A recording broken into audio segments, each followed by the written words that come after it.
Assalamualaikum warahmatullahi wabarakatuh. Izin memperkenalkan diri, nama saya Anissa Fitriani dari jurusan Ekonomi Pembangunan dengan NPM 1811021028 dari kelompok 3 mata kuliah Teori Portofolio dan Analisis Investasi. Izin kepada Bu Lis dan Bu Ute sebagai dosen pengampu mata kuliah, izin untuk menyampaikan materi tentang bukti empiris tentang pengembalian sekuritas. Table of contents, materi bukti empiris tentang pengembalian sekuritas. Ada yang pertama, ada model indeks tunggal dan SML, kemudian model multifaktor, lalu likuiditas dan harga aset, dan kemudian penetapan harga aset berbasis konsumsi, dan puzzle ekuitas premium. Kita mulai dari single index model atau kita singkat dengan SIM. Nah, merupakan model alternatif yang menjelaskan hubungan return dengan resiko saham atas kelemahan-kelemahan yang terjadi pada CPAM yang membuat para ahli keuangan ini mencari suatu model ini. Nah, ya ahli yang mencetuskan single index model ini adalah William Sharpe pada tahun 1963. Beliau ini mengembangkan model yang dapat digunakan untuk menyederhanakan perhitungan di model Markowitz dengan menyediakan parameter-parameter input yang dibutuhkan di dalam perhitungan model Markowitz. Single index model juga mencoba menjelaskan bagaimana suatu aktiva ditentukan oleh harga pasar. Model indeks tunggal ini mengasumsikan bahwa tingkat pengembalian antara dua efek atau lebih akan berkorelasi, yaitu akan bergerak bersama, dan model indeks tunggal didasarkan pada pengamatan bahwa harga dari suatu sekuritas berfluktuasi searah dengan indeks pasar. Nah, hal ini menyarankan bahwa return dari sekuritas mungkin berkorelasi searah dengan indeks Hal ini menyarankan bahwa return dari sekuritas mungkin berkorelasi karena adanya reaksi umum atau common respon terhadap perubahan-perubahan nilai pasar. Model indeks tunggal ini digunakan untuk mendapatkan return maksimal pada setiap tingkat risiko portofolio dan menjelaskan proses bagaimana return saham diperoleh.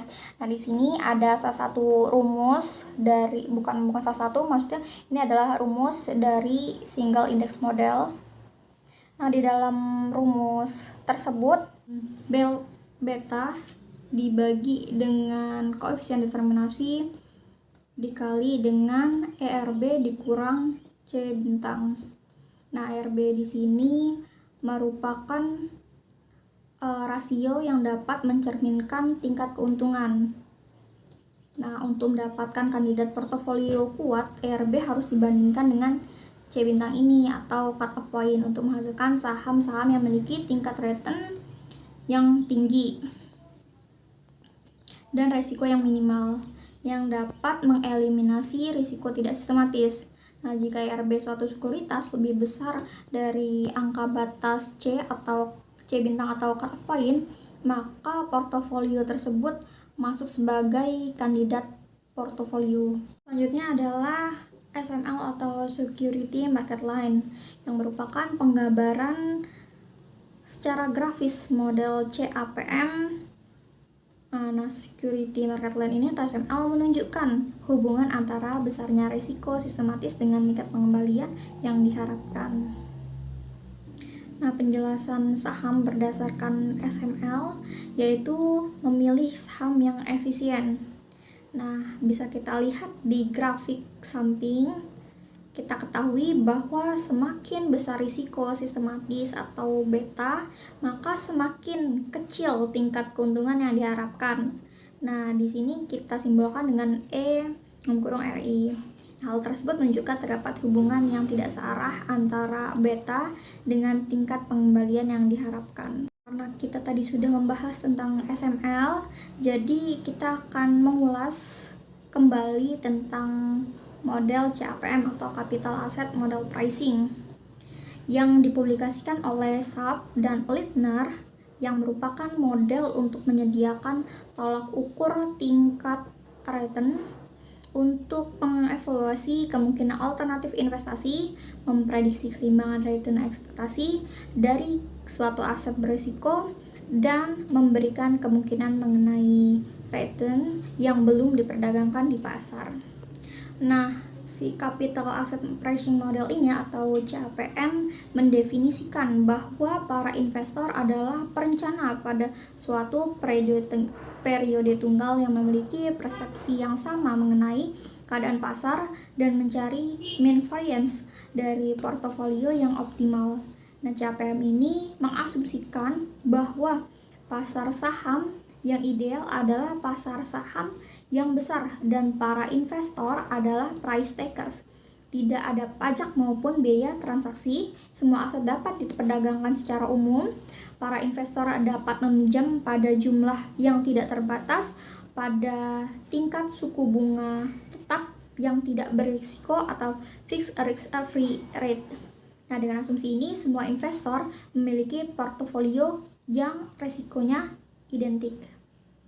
Kenapa sih kita ini perlu membandingkan single index model dan security market line?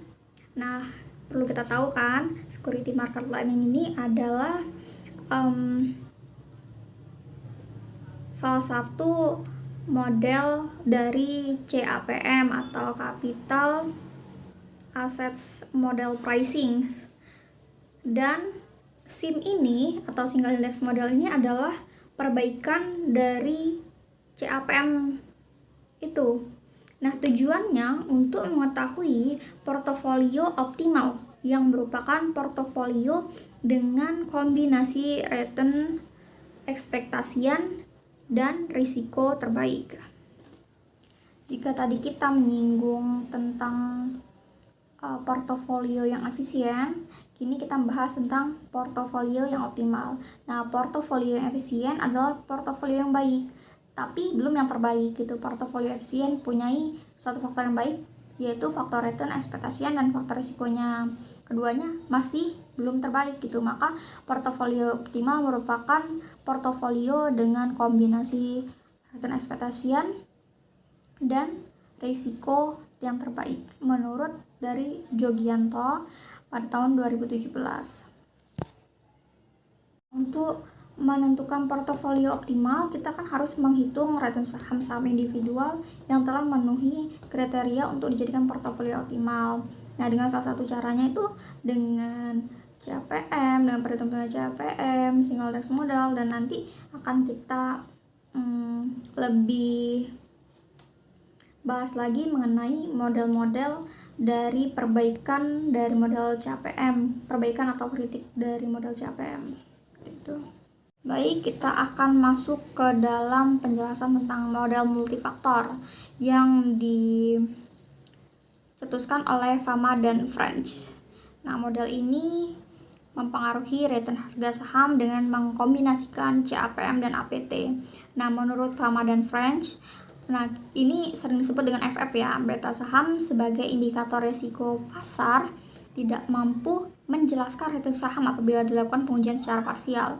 Nah, sedangkan firm size dan book to market equity ratio atau BE per ME rasio mampu menjelaskan return saham. Nah, selanjutnya Fama dan French menguji kembali 3 faktor untuk menjelaskan return kelompok saham, yaitu market CAPM, firm size, dan book to market equity ratio. Oke, kita akan masuk slide berikutnya. Karena tadi kita sudah sempat membahas CAPM, maka sekarang ini kita akan membahas tentang arbitrage pricing theory atau APT yang merupakan salah satu model yang masuk dalam kombinasi dari Fama dan French. Nah, arbitrage pricing theory atau APT merupakan model penilaian aset yang dirumuskan oleh Ross. Nah, untuk melihat hubungan antara return dengan resiko. Sama halnya seperti CAPM, APT juga merupakan model equilibrium. Nah, perbedaannya terletak pada konsep yang mendasari kedua model tersebut. CAPM bertitik tolak pada pembentukan portofolio yang efisien, sedangkan APT didasarkan pada hukum satu harga atau law of one price. Sebelumnya kan di dalam model multifaktor itu dijelaskan oleh Fama dan French bahwa beta saham sebagai indikator risiko pasar tidak mampu menjelaskan return saham apabila dilakukan pengujian secara parsial. Nah, sedangkan firm size dan book to market equity ratio mampu menjelaskan return saham. Nah, maka itu kita akan masuk ke dalam penjelasan mengenai book to market equity ratio atau BE per ME market. BE per ME ratio. BE per ME ratio book to market equity ratio merupakan perbandingan antara nilai buku dengan nilai pasar perusahaan.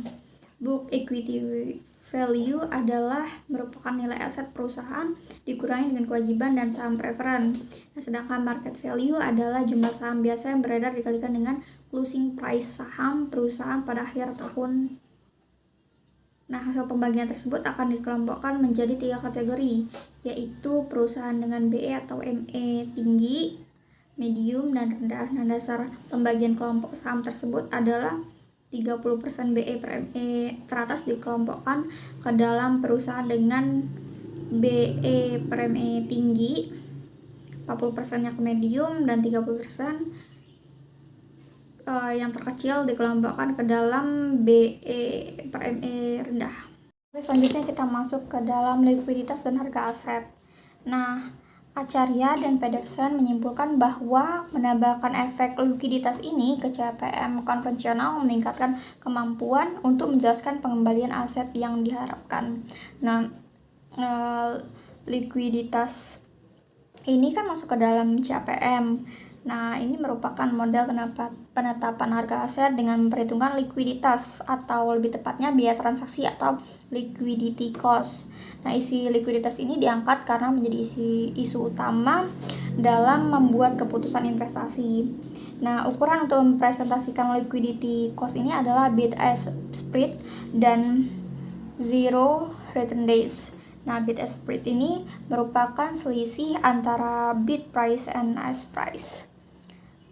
Nah, sedangkan zero return days adalah hari tanpa perubahan harga yang biasanya terjadi pada hari-hari tanpa ada perdagangan.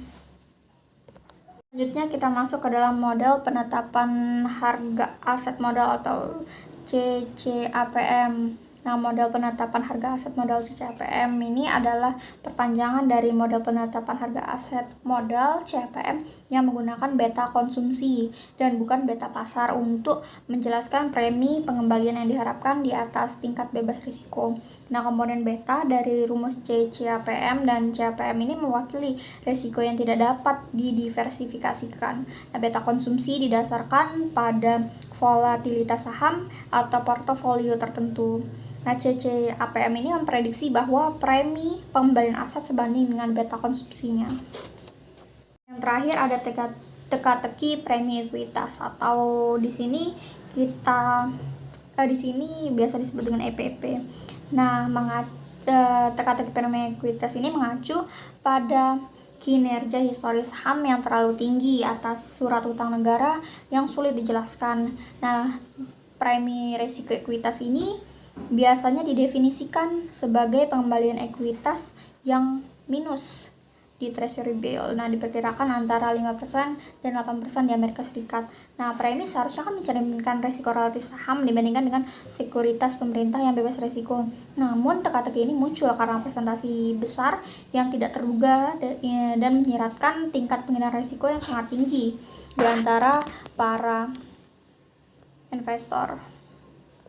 Nah, beberapa misteri seputar teka-teki ekuitas premium ini melibatkan varians dari premi dari waktu ke waktu. Nah, perkiraan untuk paruh abad 20 menempatkan premi risiko ekuitas mendekati 5%. Nah, paruh kedua abad ini premi ekuitas naik menjadi 8%. Premi ekuitas untuk semester pertama mungkin lebih rendah karena AS kan masih menggunakan standar emas untuk membatasi dampak inflasi pada sekuritas pemerintah. Nah, menurut Barbaris dan Huang, teka-teki ini sebagai hasil dari perilaku investor yang irasional.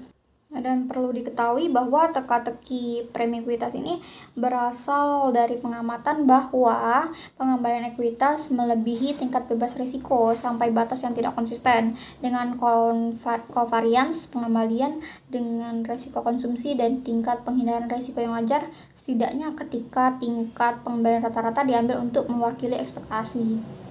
Cukup sekian presentasi saya mengenai bukti empiris tentang pengembalian sekuritas. Mohon maaf jika banyak salah dan kata, dan kepada Allah saya menampun. Saya akhiri. Wassalamualaikum warahmatullahi wabarakatuh.